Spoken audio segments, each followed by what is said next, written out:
চিঠি পাঠিয়ে গতকাল পুরসভার কাছ থেকে সময় চেয়েছেন অভিষেক বন্দ্যোপাধ্যায়। কর্পোরেশন চিঠি দিয়েছে, উত্তর দিন, আইনি পদ্ধতিতে কাজ করুন, কটাক্ষ দিলীপ ঘোষের। চিঠি লিখছেন না কেন? কর্পোরেশন চিঠি দিয়েছে, চিঠির উত্তর চিঠিয়ায় হয়, মিডিয়ায় উত্তর হয় না। একদিন তো মিডিয়াতে আসতেন না, দিল্লি গিয়ে ওখান থেকে ভাষণ দিতেন। যেটা আইনের কাজ, আইন করেছে, আইনের মাধ্যমে যেতে হবে। সে কোর্টে হোক বা যে ডিপার্টমেন্ট চিঠি লিখেছে তাকে চিঠির মাধ্যমে উত্তর দিতে হবে, এটা ফর্মালিটি। এত বছর সরকার চালিয়ে ওনারা বোঝেননি তো? সেই জন্য কোনো বিশেষ ব্যাপার নয়, আইন সবার জন্য সমান, বুলডোজার সব জায়গায় পৌঁছতে পারে। তো সেই জন্য সরকার যেটা করেছে, আইনের শাসন প্রতিষ্ঠার জন্য আমাদের সরকার কাজ করছে, এটা সব জায়গায় হবে। তার একের পর এক ঠিকানায় কলকাতা পুরসভার নোটিশ। সূত্রের খবর, আইনজীবী মারফত চিঠি পাঠিয়ে পুরসভার কাছ থেকে সময় চেয়েছেন অভিষেক বন্দ্যোপাধ্যায়। চিঠি তারা পেয়েছেন বলে জানালেন কলকাতা পুরসভার কমিশনার স্মিতা পান্ডের বক্তব্য। 2 সপ্তাহ মতো সময় চেয়েছেন অভিষেক বন্দ্যোপাধ্যায়।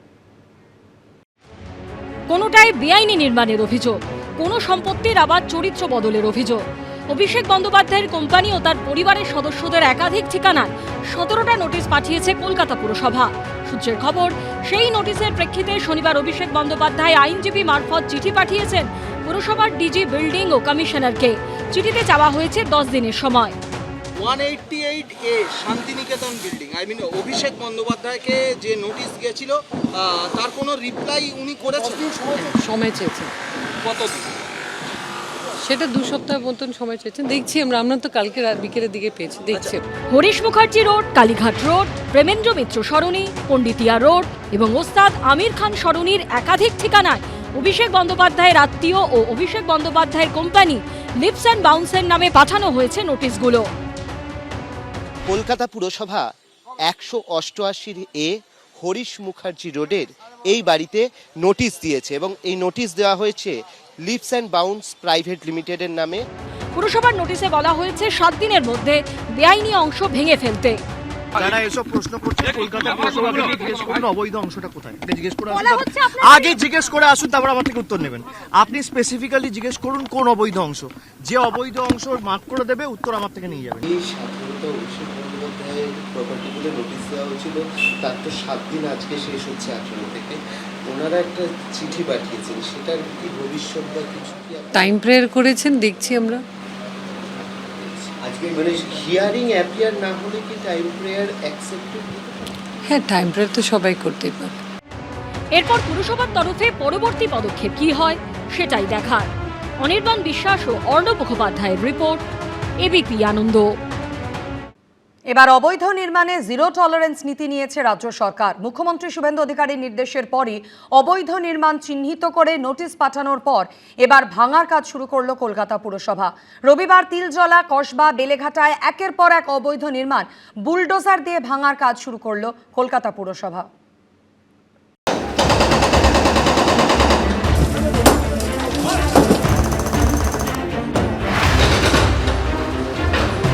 যেখানে অবৈধ নির্মাণ সেখানেই বুলডোজার, চলল ড্রিল। বোসপুকুর, কসবা থেকে তিলজলা, বেলেঘাটা, রবিবার কলকাতার নানা প্রান্তে এভাবেই ভাঙা হলো বেআইনি বহুতল। কোথাও 7 তলা বাড়ি তো কোথাও 3 তলা, সব অবৈধ। পুলিশ, কেন্দ্রীয় বাহিনী নিয়ে এসে অভিযান চালালো কলকাতা পুরসভা। ভেঙে ফেলা হলো সোনাপাপ্পুর প্রমোটিং করা বাড়ি। ভাঙা হলো রাজু নস্করের বহুতল।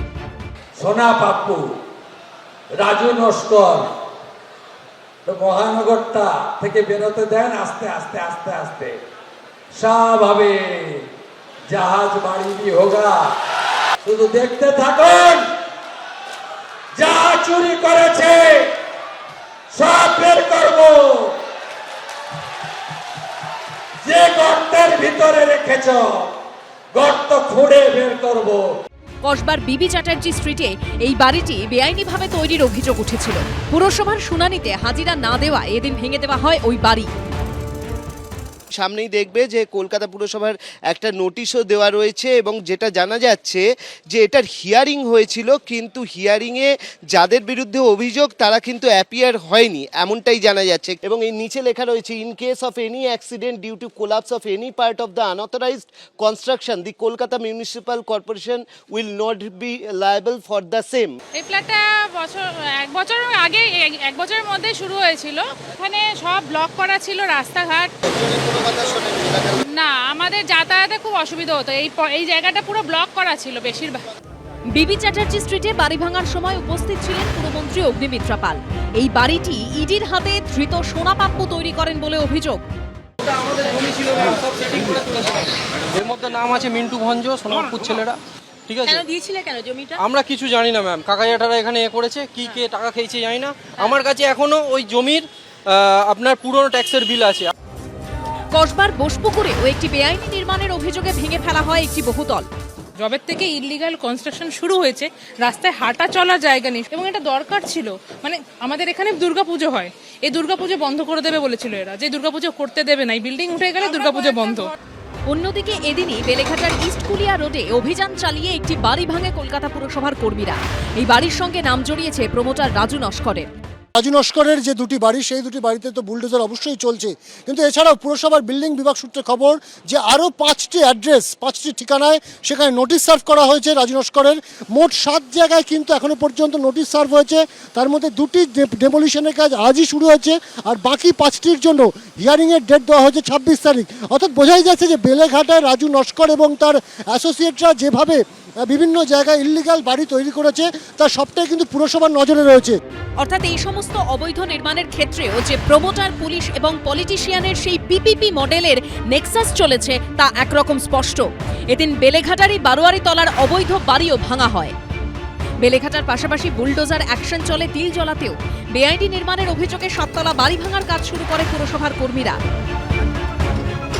তিলজলাতে জিজে খান রোডে আমরা দাঁড়িয়ে রয়েছি এবং এখানে প্রথমে ছবি দেখাচ্ছি। এই যে বড় বিল্ডিং রয়েছে, যে বিল্ডিংটি সম্পূর্ণভাবে বেআইনি, এমনটাই পুরসভার আধিকারিকরা যখন পরীক্ষা করে যান এখানে, তখন তাদের অবজারভেশন বা তাদের পর্যবেক্ষণ তারা ইতিমধ্যে নোটিশ এখানে লাগিয়ে দিয়ে গেছেন। স্পষ্টত লেখা আছে, in case of failing to comply with the same, the building department of the Kolkata municipal corporation shall demolish the unauthorised construction immediately and the cost will be recovered from PR। অর্থাৎ যিনি এই বিল্ডিং করেছেন তাকেই নিতে হবে পুরো দায়, এবং এই পুরো ভেঙে দিতে যে প্রক্রিয়া, যে খরচা, সেটাও তাকেই বহন করতে হবে।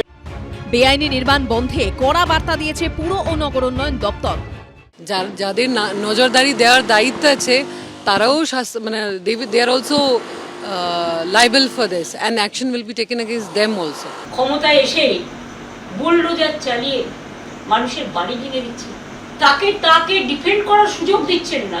হিয়ারিং এ এসে যদি আপনি দেখেন ছোটখাটো ডিভিয়েশন, তাহলে সেখানে অ্যামেন্ডমেন্ট করা আছে, পেনাল্টি করতে পারে, কিন্তু সেটা না করে আপনারা কি করছেন? গায়ের জোরে সব ধর্মের ক্ষেত্রেই করছেন। শুধু কলকাতা নয়, অবৈধ নির্মাণ ভাঙতে জেলাতেও চলছে বুলডোজার। অরিত্রিক ভট্টাচার্য, আবির দত্ত ও অনির্বাণ বিশ্বাসের রিপোর্ট, এবিপি আনন্দ। এবিপি আনন্দ, এগিয়ে থাকে, এগিয়ে রাখে।